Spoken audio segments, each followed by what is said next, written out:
अहम सवाल है, जैसे पूर्व विधायक और पूर्व सांसद हैं, तो क्या इन्हें पेंशन मिलनी चाहिए नहीं मिलनी चाहिए? देखो, इनको तो बिल्कुल नहीं मिलनी चाहिए।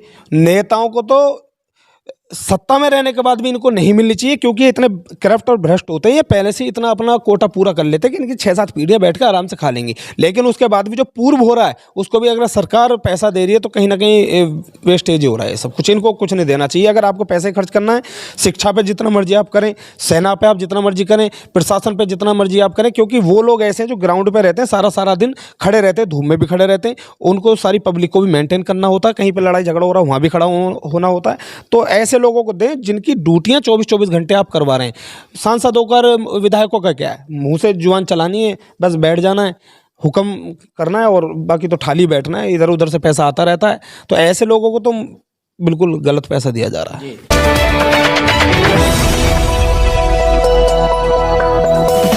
राजनीति से काम तक,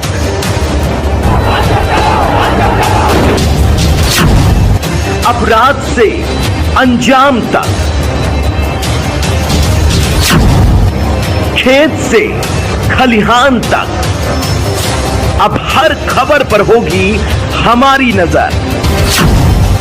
पाइए सीधा अपने मोबाइल पर। मैं हूं मौर्य कुमार गौतम, आपका अपना न्यूज रिपोर्टर। देखते रहें गांव शहर की खबर और जुड़े रहें सिटी न्यूज इंडिया 1 के साथ। हमारे चैनल को लाइक करें, शेयर करें और सब्सक्राइब करना ना भूलें। आज हम उत्तर प्रदेश जनपद हापुड़ क्षेत्र के कस्बा धौलाना के सिवाय गांव में इस वक्त हम मौजूद हैं। देश के प्रधानमंत्री मोदी जी की रैली मेरठ जा चुकी है और हमारे साथ युद्धि राणा जी हैं और युद्धि राणा जी को यहाँ पर पुलिस ने अरेस्ट किया हुआ है। आखिर क्या वजह है, युद्धि राणा जी से हम जानना चाहते हैं कि युद्धि राणा जी को जो अरेस्ट किया है पुलिस ने, आखिर वो कहना क्या चाहते हैं। देखिए मौर्य जी, मैं बता दूं, प्रशासन ने मुझे हाउस अरेस्ट इसलिए किया है क्योंकि मेरठ के अंदर माननीय भारत के प्रधानमंत्री मोदी जी आ रहे हैं। और इसका कारण तो मुझे भी नहीं पता है, क्योंकि ऐसा मेरा कोई विचार भी नहीं था कि मैं उनकी रैली में जाके कोई काले झंडे दिखाऊं या फिर मैं वहाँ पर कोई नारेबाजी करूं। मेरा ऐसा कोई बिल्कुल था नहीं। फिर भी प्रशासन का पता नहीं कि कोई खबर होगी, क्योंकि मैं गांव-गांव जाके यूजीसी का तो विरोध कर रहा हूँ, ये बिल्कुल सही बात है। लेकिन हाउस अरेस्ट का मुझे पता नहीं पड़ा है। लेकिन मैं एक बात ज़रूर कहूँगा कि अगर मैं नहीं भी होता तो भी मैं वहाँ पे नहीं जाता, क्योंकि मैं तो अपने क्षेत्रवासियों को भी रोक रहा हूँ कि आप वहाँ पे ना जाएं। क्योंकि विरोध करने के भी तरीके होते हैं अपना, ना काले झंडे दिखाने का विरोध होता है, ना लड़ाई दंगे का विरोध होता है, ना बदतमीजी करने का। तो हम तो अपने लोगों को समझाकर उन्हें रोकने की कोशिश कर रहे हैं। और उसका आज नतीजा ये भी हुआ है कि आपने क्षेत्र में देखा भी होगा, जहाँ पर क्षेत्र से बसें भर भर के जाया करती थी, आज की डेट में पूरे 60-84 से 4 बस मोदी जी की रैली में नहीं पहुँची हैं। तो क्यों नहीं पहुँचे हैं? यूजीसी की वजह से। माननीय प्रधानमंत्री जी ने, जो केंद्र सरकार ने स्वर्ण समाज के ऊपर जो है कि यूजीसी का काला कानून थोपा है, जिसकी वजह से स्वर्ण समाज के बच्चों का भविष्य आपने खुंटी पर टांग दिया, उनको फांसी खाने पर मजबूर कर दिया है। और जो जातिवाद को बढ़ावा दिया है माननीय प्रधानमंत्री मोदी जी ने इस नियम को लाके, इसकी वजह से, नाराजगी की वजह से कोई भी उनकी रैली में नहीं गया जी। तो मोदी जी जो है यहाँ पर जो जनता के लिए फैसला लेते हैं वो सोच समझ के लेते हैं। जैसे अमेरिका और भारत के लिए एक डील की गई, ट्रम्प डील। नहीं, उनके फैसले कभी ऐसा नहीं है कि हर बार फैसले सही हों। आपने 85% वर्ग को खुश करने के लिए 15% को सूली पे चढ़ा दिया, ये कोई अच्छा नहीं है। अगर आप देश को जोड़ने की बात कर रहे हो, अखंड भारत की बात कर रहे हो, सनातन की बात कर रहे हो, हिंदू हिंदू भाई भाई की बात अगर आप कर रहे हो, तो आपको इस तरीके के नियम कानून नहीं लाने चाहिए जिसकी वजह से मनमुटाव हो, भेदभाव हो और जातिगत समीकरण ज़्यादा बिगड़े। और तो मेरठ में किस बात को लेकर के रैली की जा रही है? नहीं, मुझे तो पता ही नहीं है, इस चीज़ की जानकारी नहीं है, क्योंकि मैं क्षेत्र में ज़्यादा रहना पसंद करता हूँ, क्षेत्र के लिए काम करना पसंद करता हूँ। ना मुझे इस रैली की जानकारी थी, क्योंकि मैं कल ही अहमदाबाद से आया था, तो मुझे इस चीज़ की जानकारी भी नहीं थी। लेकिन हाँ, अब हाउस अरेस्ट हुआ तो पता पड़ गया कि मोदी जी यहाँ पे आ रहे हैं। तो ऐसी क्या खासियत रही है जो आपको अरेस्ट किया गया? खासियत का तो पता नहीं, मुझ में कोई खूबी ऐसी है नहीं, पर प्रशासन के बड़े भाई हैं अपने, सभी बड़ा प्रेम दे देते हैं, घर पे आ जाते चाय वाय पीने, इसी बहाने चलो चाय भी मिल जाती है साथ में बैठ के। तो खूबी क्या, बस ये है कि कहीं माहौल ना ख़राब हो और कोई चीज़ें सामने ना आए, क्योंकि क्षेत्र की व्यवस्था ना बिगड़े और प्रदेश की व्यवस्था ना बिगड़े, इसलिए शायद हाउस अरेस्ट किया गया।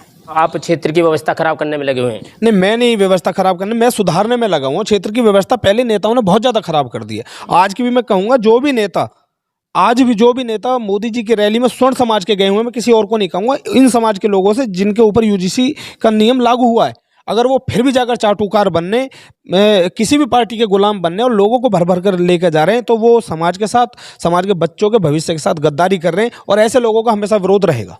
तो जैसे साटा चौरासी क्षेत्र में बहिष्कार किया गया है ठाकुर समाज के लोगों ने, तो क्या रैली में पहुंच रहे हैं लोग? नहीं पहुंच रहे। आप देखेंगे पूरे साटा चौरासी से मुश्किल 3 या 4 बस गई हैं। हमारा सभी गाँव में कांटेक्ट भी हुआ, सभी से मना भी किया। किसी गाँव में 2-4 लोग बैठे हैं बस में, किसी में 5-10 बैठे हैं, बस इतना ही कर पाएँ। और इनका समय अब ख़त्म हो गया। नेताओं की राजनीति इसलिए ज़्यादा नहीं चलेगी क्योंकि समाज भी अब जागरूक हो रहा है। समाज समझ रहा है कि ये कितने बड़े चाटुकार है समाज पार्टियों के, कि ये समाज को ताक पे धर देंगे, गिर भी कर देंगे, सिर्फ सत्ता के लिए और कुर्सी के लिए। जी। तो देश में कैसी सरकारें होनी चाहिए? जैसे उत्तर प्रदेश की सरकार है। हम तो चाह रहे हैं कि महाराज जी जल्दी से जल्दी दिल्ली पहुँचे। इसके लिए जितना सभी हिंदुओं से, सभी सनातनियों से होगा, जिसके पैर भी पकड़ने पड़ेंगे, घर घर जाके अगर वोट भी मांगनी पड़ेगी तो हम मांगेंगे उनके लिए। उत्तर प्रदेश में योगी जी की सरकार कैसी है? बिल्कुल बढ़िया है जी। बिल्कुल आप देखोगे कानून व्यवस्था बिल्कुल ठीक है।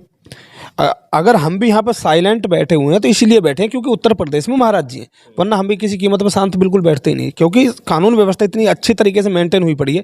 आप प्रशासन में भी देखेंगे, प्रशासन में भी ऐसे लोग हैं जो डील आपको आपके तरीके से करेंगे। अगर आप बदतमीजी करोगे तो आपको पिटना पड़ेगा, आप प्यार से मान जाओगे तो बिल्कुल अच्छी बात है। तो लॉ एंड ऑर्डर बहुत ठीक है उत्तर प्रदेश का। मैं तो ये समझता हूँ कि योगी जी को दिल्ली में होना चाहिए। अब गुजरातियों को समय आ गया कि गुजरात भेजा जाए। जी। तो योगी जी की सरकार में कानून व्यवस्था सही है, बहन बेटियां सुरक्षित हैं? क्यों नहीं सुरक्षित है? आपके घर में बहन बेटियां हैं, सुरक्षित हैं या नहीं है? जब आपके में सुरक्षित है तो दुनिया की सुरक्षित है। मेरे घर में है, सबकी सुरक्षित है। मेरी बहनें भी स्कूल से आती है, कॉलेज से आती है, बच्चियाँ भी आती हैं, कोई दिक्कत नहीं है। जहाँ पे उत्तर प्रदेश में योगी जी की सरकार से पहले जो आप पूरे क्षेत्र में देखेंगे, देहरे वाली जो जाल थी उसमें खूब ल्हास आया करती थी, रोड पर लूटपाट होती थी। अब का मुझे कोई प्रकरण बताएं क्षेत्र के अंदर कि कहीं पर तुम्हारे में लूटपाट हुई है, किसी लड़की के कुंडल छीन लिए गए, चैन तोड़ दी गई, कोई ऐसा प्रकरण है ही नहीं, क्योंकि सरकार बहुत मजबूत है और ऐसी मजबूत सरकार अब केंद्र में होनी चाहिए। तो शिक्षा, रोजगार? मेरा बढ़िया काम चल रहा है तो यानी कि रोजगार तो है। शिक्षा वो तुम्हारे ऊपर डिपेंड करती है। आप गधे को पढ़ाने बैठ जाओगे किताब लेकर तो नहीं पढ़ेगा। शिक्षा आपके ऊपर डिपेंड है, सरकार के ऊपर डिपेंड नहीं है। सरकार आपको सुविधा दे सकती है, खूब स्कूल खुलवाए जा रहे हैं, खूब मुफ्त का राशन भी दिया जा रहा है, मुफ्त की तुमको किताबें दी जा रही हैं और तुम्हें फीस भी कम दी जा रही है। आपको हर चीज़ सुविधा दी जा रही है। पढ़ना तो आपके हाथ में। ऐसा तो है नहीं कि मुख्यमंत्री जी आएंगे और आपको आकर पढ़ाएंगे या आपको टेस्ट दिवाएंगे, तो शिक्षा आपको खुद करनी पड़ेगी। जैसे देखा जा रहा है कि उत्तर प्रदेश में से गुंडागर्दी खत्म हो चुकी है। जैसे पूर्व विधायक और पूर्व सांसद हैं, तो क्या इन्हें पेंशन मिलनी चाहिए, नहीं मिलनी चाहिए? देखो, इनको तो बिल्कुल नहीं मिलनी चाहिए।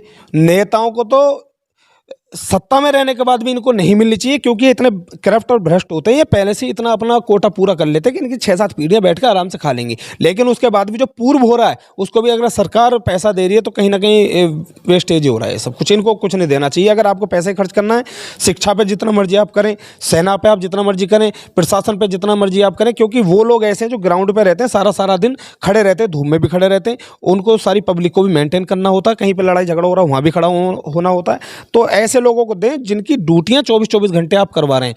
सांसद होकर विधायकों का क्या है, मुंह से जुबान चलानी है, बस बैठ जाना है, हुक्म करना है और बाकी तो खाली बैठना है, इधर उधर से पैसा आता रहता है। तो ऐसे लोगों को तो बिल्कुल गलत पैसा दिया जा रहा है। तो योगी जी की सरकार में पुलिस कैसा काम कर रही है? योगी जी की सरकार में पुलिस को तो आप कहीं भी देखें बहुत बढ़िया काम कर रही है उत्तर प्रदेश के अंदर ना।